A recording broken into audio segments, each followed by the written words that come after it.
Shalom Bapak Ibu, kita ketemu lagi di dalam ibadah online MDC Bogor. Ayo semangat, sukacita. Bapak Ibu, tidak terasa waktu begitu cepat berlalu. Di saat-saat ini mari kita manfaatkan setiap waktu untuk mencari Tuhan. Mari dengan segenap hati kita memuji dan menyembah Tuhan kita. Juga kita fokus pada pesan Tuhan yang hari ini akan disampaikan oleh Pastor Mimi Santosa. Selamat beribadah, Tuhan Yesus memberkati. Shalom, selamat datang di keluarga masa depan cerah Gereja Kristen Perjanjian Baru Fajar Perdamaian Bogor. Anda bukan orang asing di sini, karena kita adalah satu keluarga di dalam Kristus. Dalam ibadah ini, kita mau menjadikan Yesus sebagai pusat hidup kita. Biarlah semua ibadah kita hanya untuk memuliakan Tuhan saja. Haleluya. Sesuai dengan amanat agung Yesus Kristus, kita melakukan pemuritan untuk setiap anggota gereja. Semua yang melayani dalam gereja kita harus mengikuti pemuritan. Ada 2 paket pemuritan dalam gereja kita, yaitu dasar kekristenan atau DK dan hidup berjemaat atau disingkat dengan HB. Kami menganjurkan saudara-saudari mengikuti pemuritan ini dan pasti akan bertumbuh dan diberkati. Sebagai gereja sel, kami menyelenggarakan kelompok-kelompok kecil di rumah. Supaya apa? Supaya kehidupan kekristenan kita bukan hanya sebagai suatu acara saja, tetapi kekristenan adalah komunitas yang saling membangun satu dengan yang lain. Silakan lihat di warna jemaat untuk mengikuti sel grup yang terdekat atau biasa kita sebut dengan kesan kelompok saling memperhatikan. Selamat datang dan selamat beribadah dengan sukacita. Tuhan Yesus memberkati.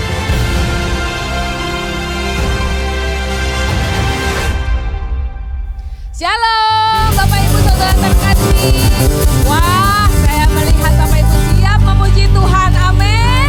Amin. Saya bacakan di dalam Mazmur 27 ayat 1. Tuhan adalah terangku dan keselamatanku. Kepada siapakah aku harus takut? Tuhan adalah benteng hidupku. Terhadap siapakah aku harus gemetar? Tentu saja tidak ada. Karena Tuhan kita adalah Allah yang pemenang dan Dia membuat kita lebih dari pemenang. Mari kita nyanyikan dengan iman. Dialah yang membuat kita pemenang. Karena Dialah kita keluar sebagai pemenang dalam hidup ini. Mari nyanyikan dengan iman. Lebih dari pemenang dalam segala perkara. Iblis dikalahkan oleh kuasa darahnya. Dan Allah di pihak kita, siapa dapat melawan?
Saudara, Bapak, Ibu semua, saya percaya kita semua mengalami Tuhan setiap hari. Karena dikatakan di dalam Filipi 2 ayat 10 dan 11, supaya dalam nama Yesus bertekuk lutut segala yang ada di langit dan yang ada di atas bumi dan yang ada di bawah bumi, dan segala lidah mengaku Yesus Kristus adalah Tuhan, bagi kemuliaan Allah Bapa. Terpujilah Dia, Yesus Kristus, Dia Tuhan satu-satunya, Dia pemilik kehidupan kita.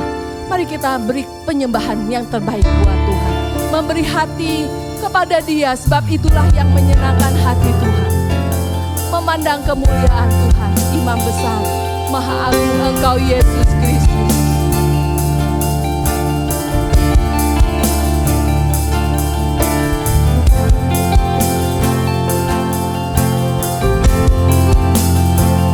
Terima kasih Tuhan, haleluya.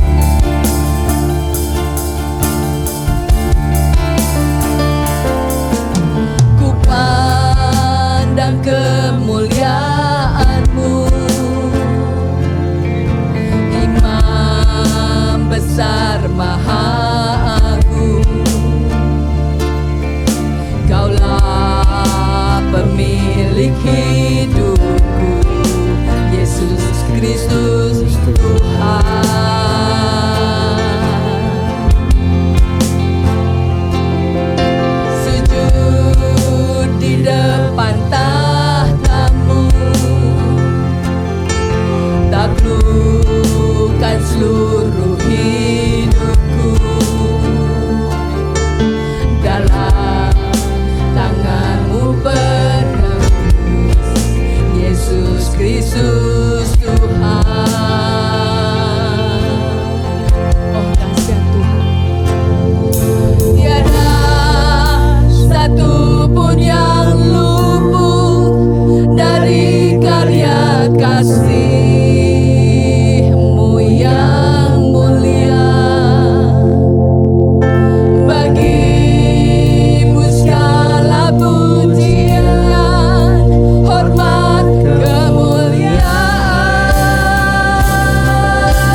pujaan hati kami Tuhan.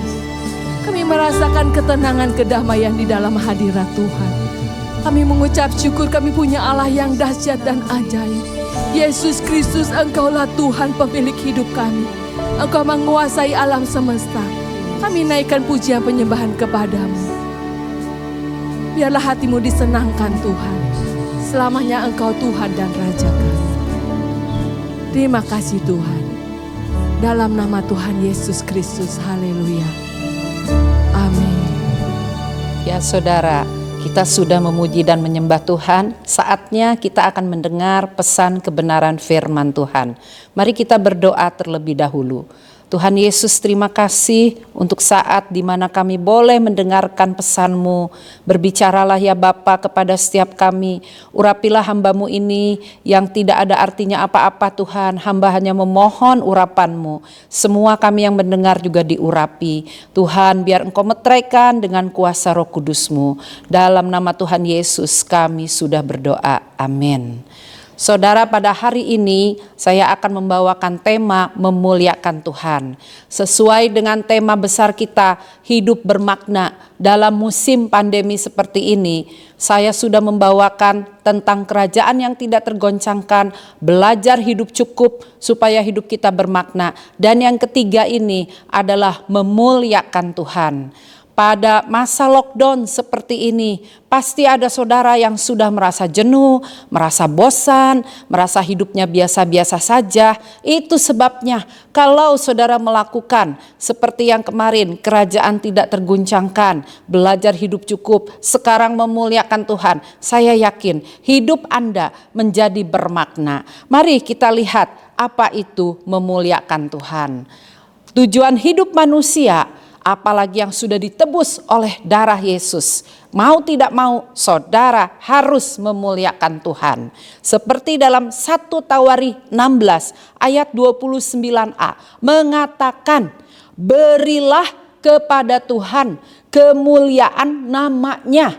Jadi ini adalah kalimat perintah, berilah kepada Tuhan kemuliaan namanya. Ketika kita memberi kemuliaan kepada Tuhan, itu bukan untuk menambah kemuliaannya. Karena Allah sendiri adalah sumber kemuliaan. Dia sudah maha mulia, sekalipun langit bumi tergoncangkan, dia enggak pernah bisa tergoncangkan.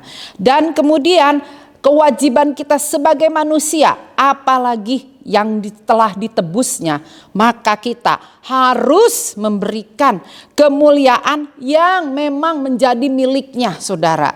Memang itu jadi miliknya, kita harus kembalikan kepada Dia. Ada 3 cara saudara untuk memuliakan Tuhan. Di Alkitab banyak sekali ayat-ayat tentang memuliakan Tuhan. Tapi saya sarikan menjadi 3 saja yang pokok. Yang pertama yaitu penyembahan. Kita memuliakan Tuhan dengan cara menyembah Dia, penyembahan. Wahyu 15 ayat 4. Saudara yang di rumah bisa sama-sama membaca ayat ini bersama saya. Siapakah yang tidak takut ya Tuhan, dan yang tidak memuliakan nama-Mu, sebab Engkau saja yang kudus, karena semua bangsa akan datang dan sujud menyembah Engkau, sebab telah nyata kebenaran segala penghakiman-Mu. Jadi ini ayat berbicara pada nanti akhir zaman Yesus datang kedua kali. Kita semua dari berbagai suku bangsa, maka kita semua di sana di kerajaan surga akan menyembah Dia bersama-sama. Itu sebabnya pada masa sekarang ini Tuhan Yesus masih menunggu pertobatan banyak orang dari segala suku bangsa, supaya pada nanti akhir zaman saudara akan lengkap semua orang dari berbagai suku bangsa menyembah Yesus. Mari kita lihat yang berikutnya lagi tentang penyembahan ini. Penyembahan ini saya bagi menjadi 2 bagian. Pertama adalah penyembahan totalitas kehidupan kita dengan dasar takut akan Tuhan. Jadi yang pertama adalah penyembahan totalitas kehidupan kita dengan dasar takut akan Tuhan.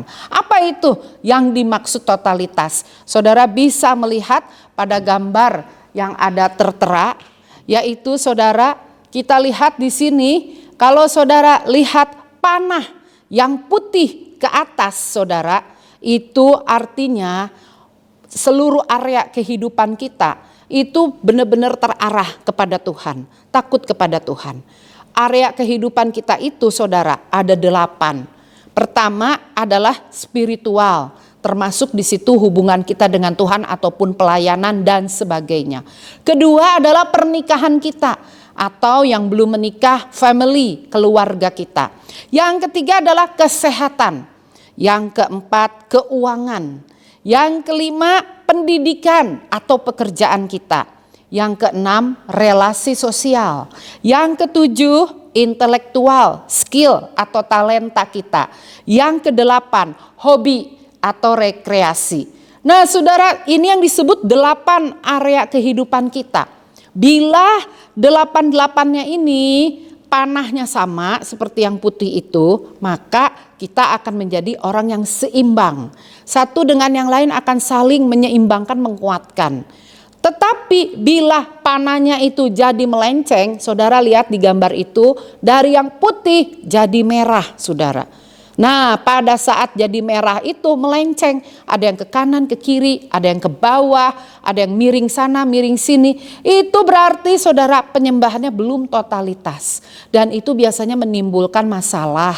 Misalnya, saudara nggak bisa mengelola keuangan, maka itu akan menambah masalah di dalam hidup family kita atau keluarga kita.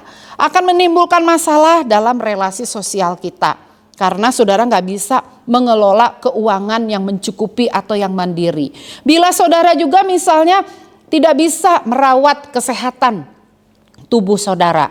Saudara sering banyak ditimpa berbagai penyakit. Akibatnya apa, saudara? Akibatnya pelayanan kita, spiritual kita juga akan menurun. Bagaimana misalnya bila kepala kita sering pusing, tapi kita mau berdoa menyembah Tuhan, tentu akan terganggu. Itu sebabnya, saudara, penyembahan yang benar yaitu yang totalitas.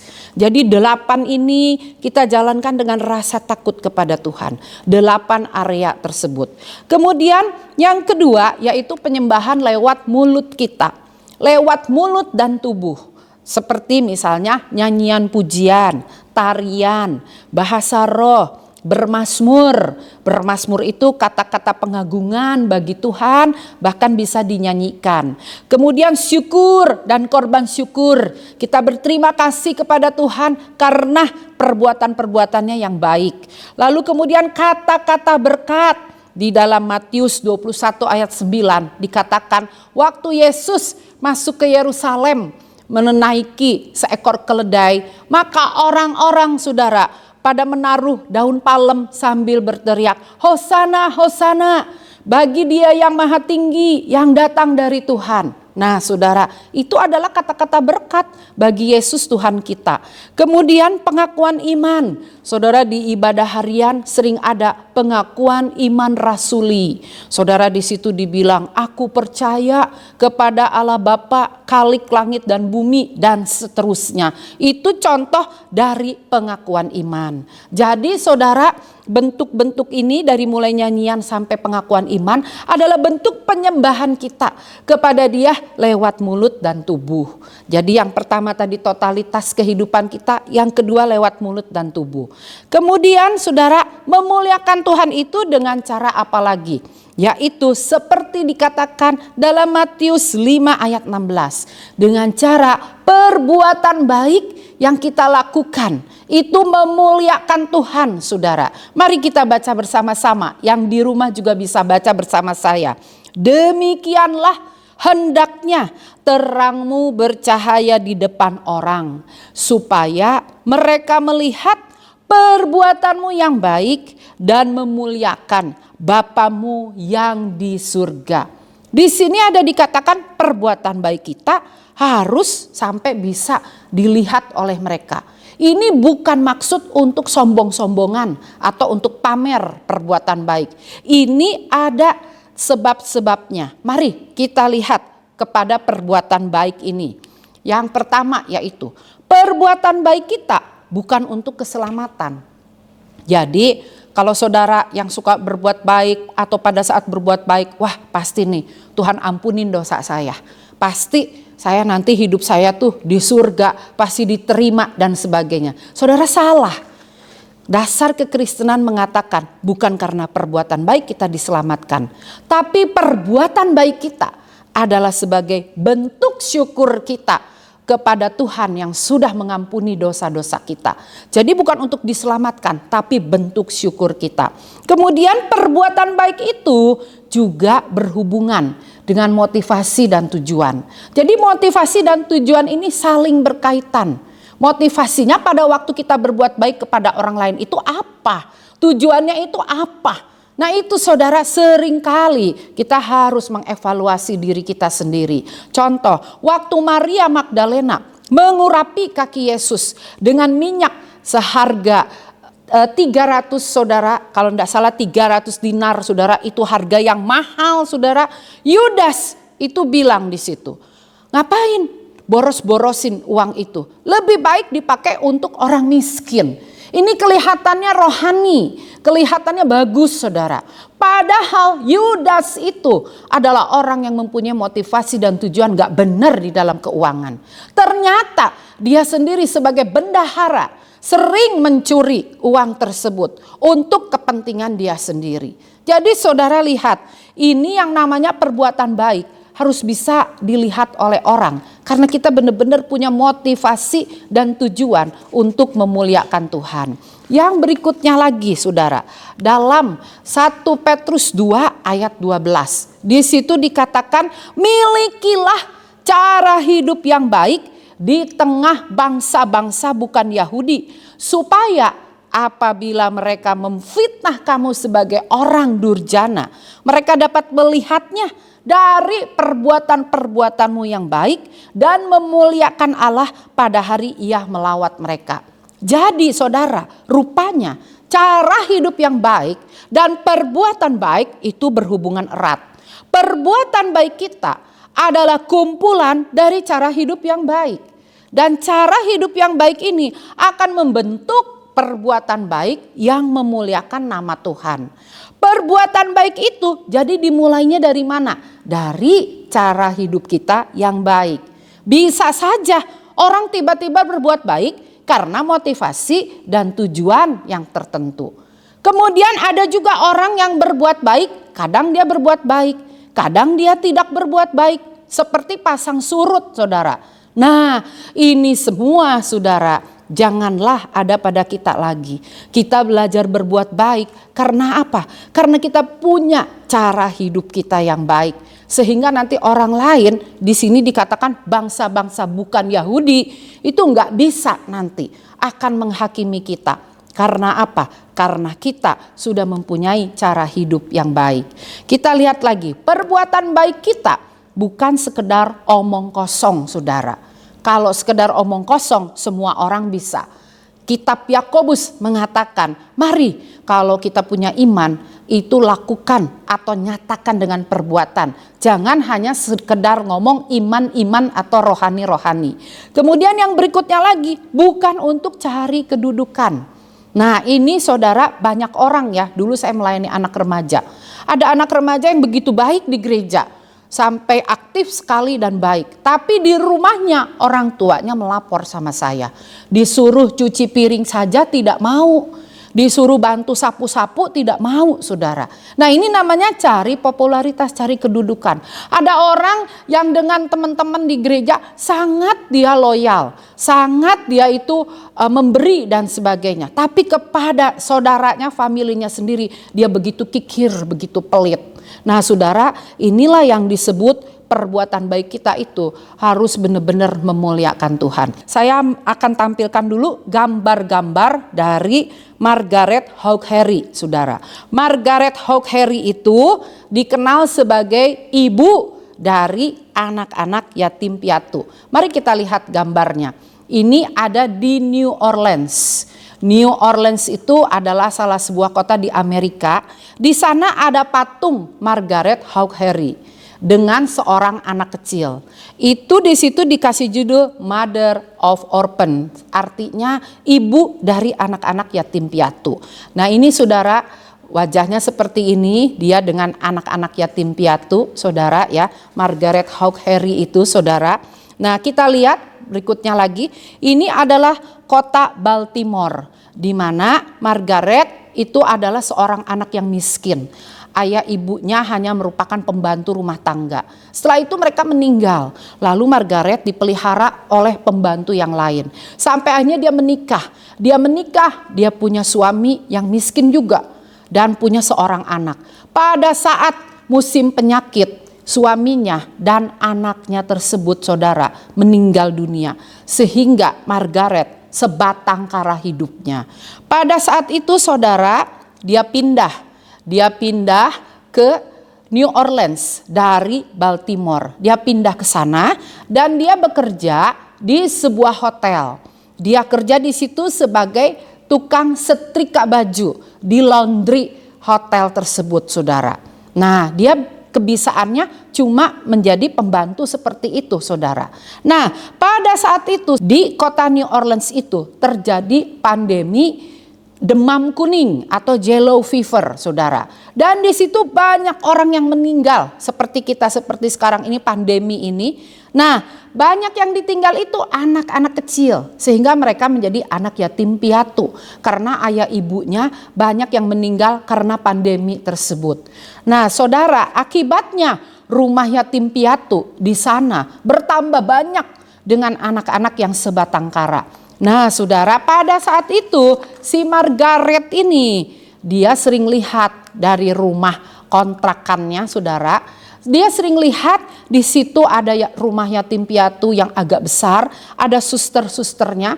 Dia bicara sama suster itu.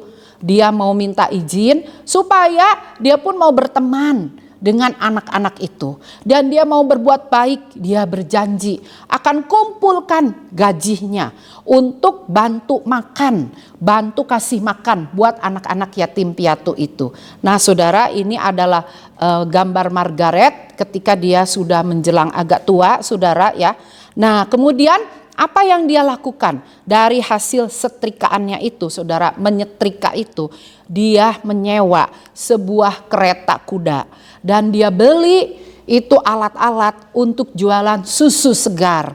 Jadi tiap pagi dia berkeliling jualan susu segar ke rumah orang-orang kaya, saudara. Sambil mengumpulkan makanan bekas dari rumah-rumah itu dan kemudian dia berikan hasilnya semua kepada rumah yatim piatu. Dan saudara mau tahu, Tuhan memberkati usahanya ini. Dia ulet sekali dalam usahanya. Dia berhasil sampai dia mendirikan bakery, mendirikan pabrik roti di rumahnya, saudara. Dia bikin roti yang enak, saudara.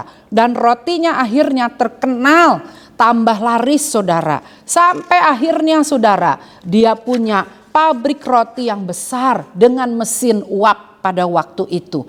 Dan saudara, Margaret sudah terkenal pada saat itu di New Orleans sebagai orang yang suka mendonasikan seluruh untung dari bakery-nya itu untuk anak-anak yatim piatu. Dan dia berteman dengan anak-anak itu. Dan saudara harus tahu ketika dia meninggal dalam keadaan sebatang kara, saudara, dia bikin surat wasiat.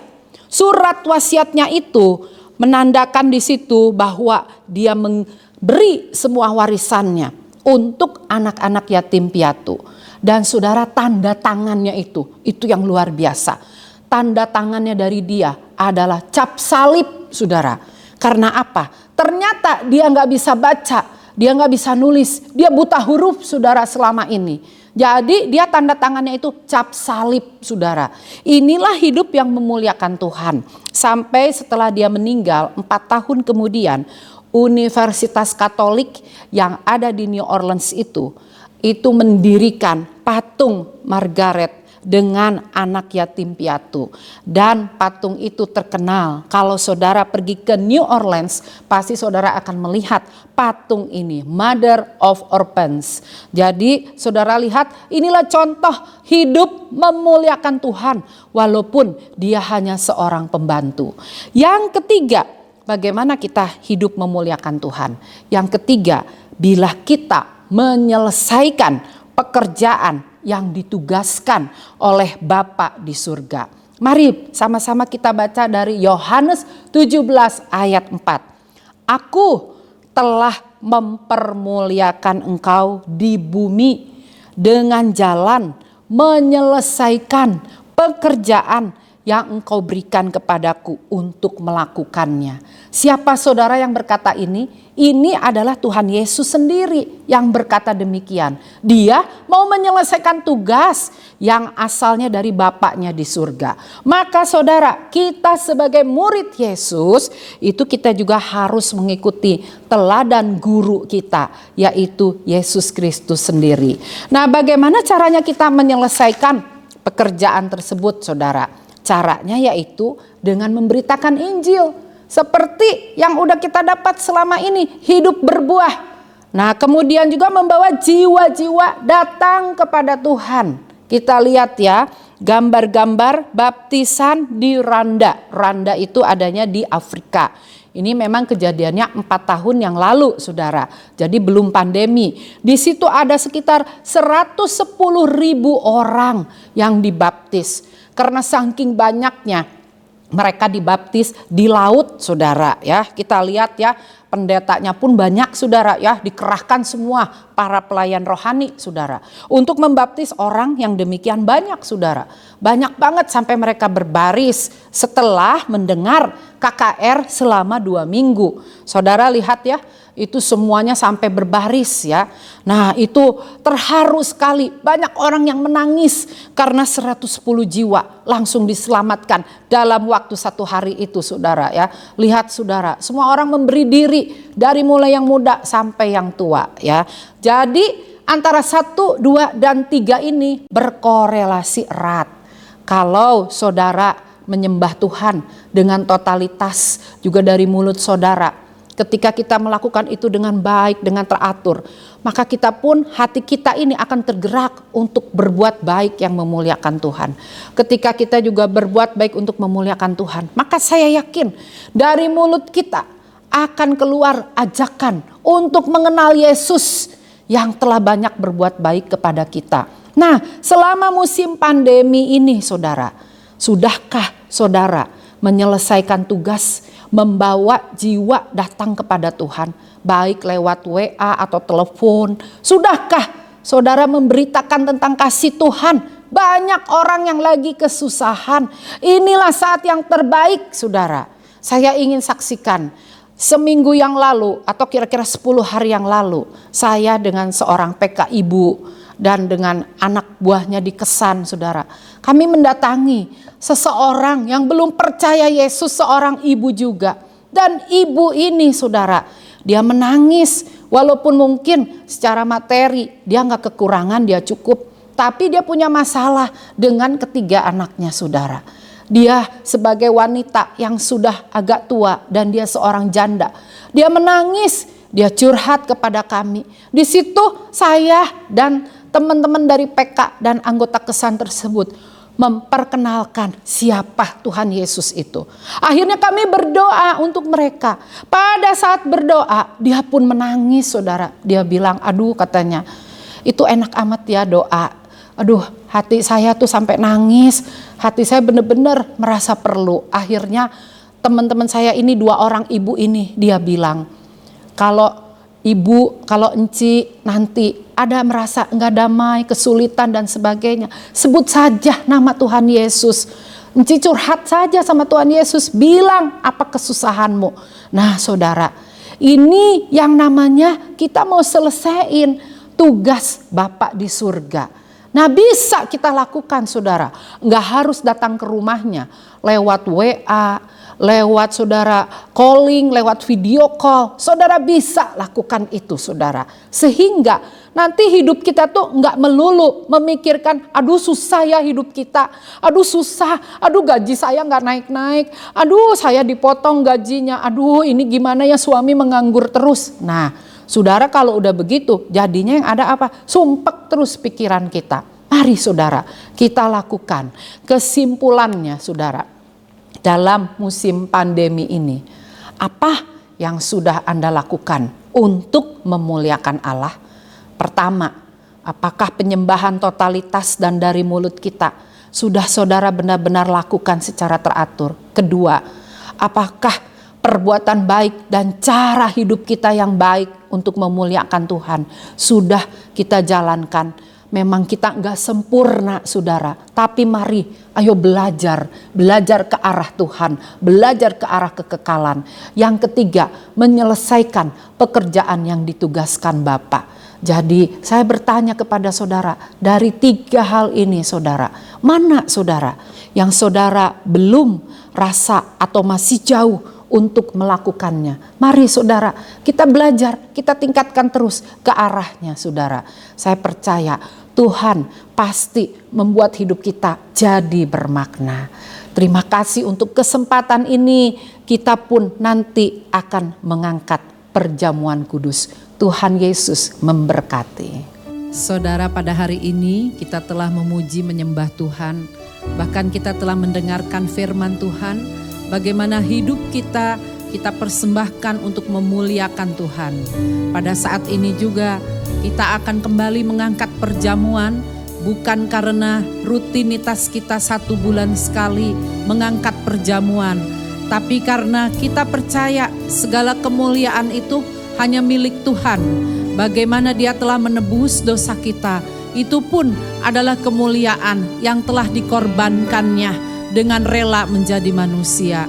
Itu sebabnya setiap kali kita mengambil roti ini dan mengangkat cawan ini saudara, itu berarti mengingatkan kembali bahwa Yesus benar-benar sangat mengasihi kita. Dia memberi hidup yang berarti, dan kita pun mari dengan selalu melakukan sakramen ini, kita ingat kembali akan cinta Dia, dan kembali kita meningkatkan cinta kasih kita kepada Tuhan Yesus. Mari saudara, kita siapkan hati kita sebelum menerima perjamuan. Saudara yang di rumah, silahkan menyiapkan roti dan anggur yang sudah ada dengan sikap tertib. Mari kita datang kepada Tuhan. Kita nyanyikan lagu ini dulu bersama-sama. Saudara yang di rumah juga ikut menyanyikannya. Dia tinggalkan surga mulia. Dia tinggalkan surga mulia dan mencari manusia yang terhilang dan berdosa untuk diselamatkannya.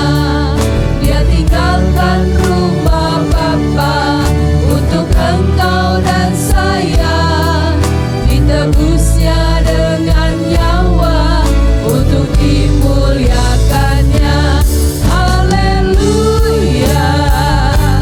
Pujilah Tuhan, puji Dia selalu.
lembut.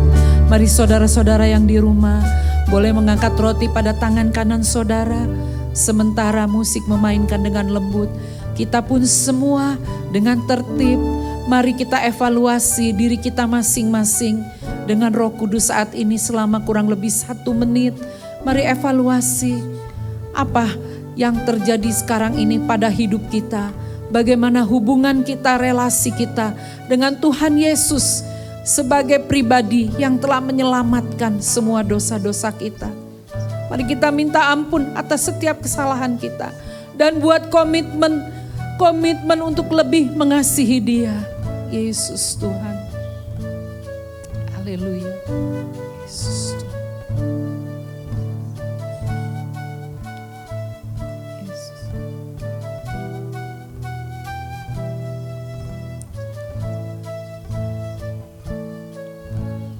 Yesus. Yesus.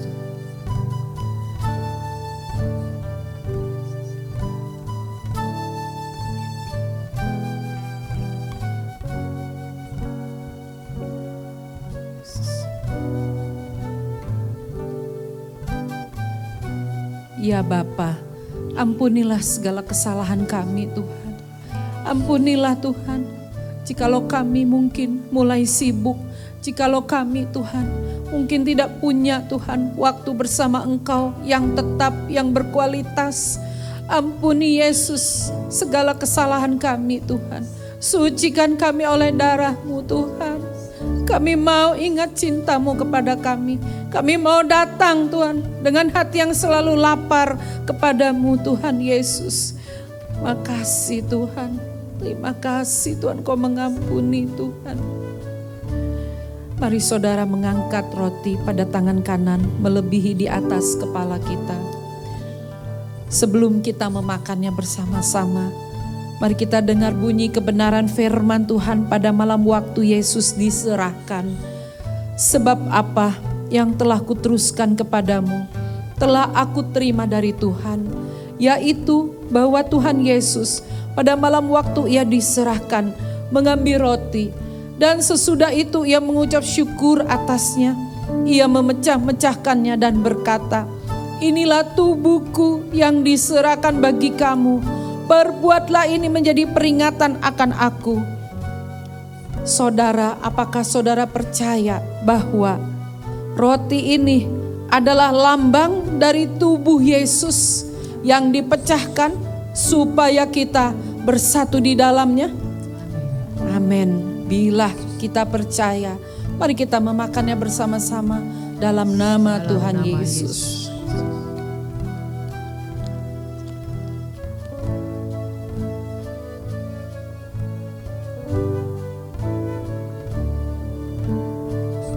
Mari kita mengangkat cawan pada tangan kanan kita. Demikian juga Ia mengambil cawan sesudah makan, lalu berkata, cawan ini adalah perjanjian baru yang dimeteraikan oleh darahku. Perbuatlah ini setiap kali kamu meminumnya menjadi peringatan akan aku. Sebab setiap kali kamu makan roti ini dan minum cawan ini, kamu memberitakan kematian Tuhan sampai Ia datang.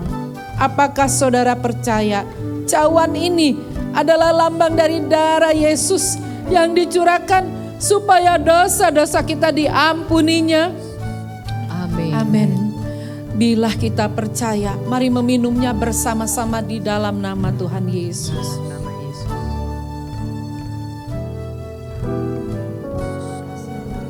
Mari semua yang di rumah kita mengucap syukur. Nanti Ibu Suci akan mengucap syukur semua dalam bahasa Indonesia. Syukur Tuhan, yang mengucap syukur punya Allah yang baik, yang memberikan hidupnya, nyawanya gantikan kami, sehingga kami bisa beroleh hidup yang kekal. Sungguh anugerah terbesar dalam hidup kami. Terima kasih Tuhan, kami percaya kalau nyawamu saja Engkau berikan, Dia adalah pernah Engkau meninggalkan kami. Kami bersyukur dan bangga punya Allah yang besar seperti-Mu. Terima kasih Tuhan, terima kasih. Haleluya, haleluya. Terima kasih Bapa. Kami percaya hidup kami berarti di dalam tangan-Mu Tuhan. Dengan darah Yesus juga Kau akan mengangkat segala kelemahan tubuh kami. Bahkan darah Yesus hari ini kami perlukan untuk melindungi seluruh keluarga kami masing-masing, menjauhkan dari segala virus-virus COVID dan dari segala penyakit. Biar semua anggota keluarga kami, Tuhan, di cover oleh darah-Mu yang suci dan berkuasa. Terima kasih Tuhan Yesus. Kami mengucap syukur. Di dalam nama Tuhan Yesus kami sudah berdoa. Amin. Bapak Ibu Saudaraku sekalian, saya percaya pujian, penyembahan, dan firman Tuhan yang telah kita terima dapat menjadi kekuatan bagi kita semua. Sebagai ucapan syukur, Bapak Ibu dapat memberikan persembahan, perpuluhan, dana diakonia, dan dana pembangunan gereja ke nomor rekening yang tertera di layar Bapak Ibu. Khusus untuk persembahan dan perpuluhan dapat dilakukan dengan cara lain, yaitu dengan men-scan QR Code OPPO dan GoPay yang tertera di layar Bapak Ibu. Bapak Ibu dan saudaraku sekalian, berhubung dengan situasi saat ini masih belum memungkinkan kita untuk berkumpul di dalam gedung gereja. Jadi untuk kebaktian dan kegiatan gereja lainnya tetap diadakan secara online.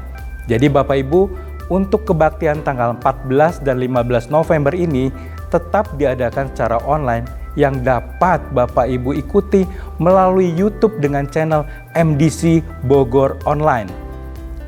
Kebaktian dapat diakses mulai pukul 17.00 pada hari Sabtu tanggal 14 yang akan dilayani oleh Bapak Guntar Maniku. Buat Bapak Ibu jangan lupa untuk subscribe channel kesayangan kita ini. Bapak Ibu dan saudaraku dapat mengikuti doa jemaat Rabu online yang akan diadakan setiap hari Rabu pukul 18.30. Meeting ID serta password Zoom dan link YouTube akan dibagikan melalui grup kesan masing-masing. Doa Fajar diadakan setiap hari Senin pukul 5.30. Kami mengundang Bapak, Ibu, Saudaraku untuk mengikuti doa Fajar ini. Meeting ID dan password Zoom akan dibagikan melalui grup kesan Bapak Ibu. Jangan lupa, kesan online wajib dilakukan. Kami mencatat ada 7 kesan yang melaporkan pertumbuhan jiwa baru. Ayo semangat Bapak Ibu untuk mengikuti kesan online. Bila ada kendala, boleh langsung menghubungi penilik wilayah kesan masing-masing. Berita duka, telah berpulang ke rumah Bapa di surga, almarhum Ibu Popianti, ibunda dari Bapak Gunawan atau Ibu Sugih. Kesan dari Ibu Yuyun pada tanggal 1 November 2020. Segenap keluarga Masa Depan Cerah Bogor, Depok, dan Tangsel mengucapkan turut berbelasungkawa sedalam-dalamnya dan kiranya kasih karunia serta penghiburan dari Allah Bapa senantiasa ada bagi keluarga yang ditinggalkan. Berita duka, telah berpulang ke rumah Bapa di surga, almarhum Ibu Rona Susana. Beliau adalah ibunda dari Ibu Mary, kesan Bapak Willy dan Ibu Wiwin pada tanggal 4 November 2020. Segenap keluarga Masa Depan Cerah Bogor, Depok, dan BSD mengucapkan turut berbelasungkawa sedalam-dalamnya dan kiranya kasih karunia serta penghiburan dari Allah Bapa senantiasa ada bagi keluarga yang ditinggalkan. Kembali kami mengingatkan untuk seluruh jemaat agar tetap menjalankan protokol kesehatan dan menjaga kesehatan dengan baik. Demikian pengumuman untuk hari ini. Tuhan Yesus memberkati. Ya, segala kemuliaan hanya bagi Yesus Kristus yang sudah menebus segala dosa-dosa kita dan memberi arti di dalam hidup kita. Itu sebabnya dalam minggu ini sampai nanti kita menutup mata, mari saudara, kita memuliakan Tuhan kita lebih lagi dan lebih lagi. Belajar dan berusaha selalu untuk menyenangkan hati Tuhan untuk selamanya. Mulia-mulia bagi anak domba. Mulia, mulia bagi anak domba. Mulia, mulia bagi anak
online kita pada hari ini.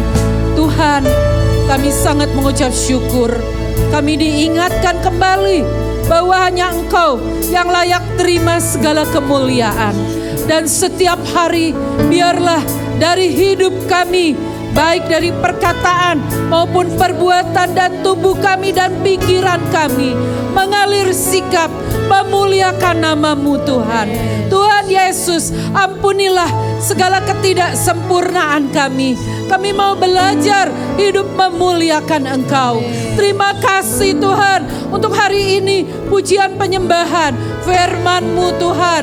Bahkan perjamuan kudus itu memampukan kami untuk hidup lebih memuliakan nama-Mu. Tuhan, kami percaya Engkau yang akan bertahta di atas bumi. Ketika bumi goncang, Engkau tetap tidak tergoncangkan ya Bapa. Kami mau belajar menyandarkan hidup kami pada minggu ini dan seterusnya hanya ke dalam tangan-Mu saja Tuhan. Memberkati setiap jemaat yang sudah mengikuti ibadah ini Tuhan. Lipat kali ganda Kau akan berkati dengan berkat rohani dan berkat jasmani. Kami percaya Engkau yang menyertai kami semua. Mari saudara-saudara, kita mengangkat kedua tangan kita. Tuhan memberkati engkau dan melindungi engkau. Amin. Tuhan menyinari engkau dengan wajah-Nya dan memberi engkau kasih karunia. Amin. Tuhan menghadapkan wajah-Nya kepadamu dan memberi engkau damai sejahtera. Amin. Kasih sayang dari Allah Bapa, Tuhan Yesus, dan persekutuan dengan Roh Kudus menyertai kami semua mulai dari hari ini sampai kedatangan Engkau yang kedua kali. Semua yang percaya sama-sama kita katakan amin. Mari beri tepuk tangan bagi Allah kita. Yes. Tuhan Yesus memberkati.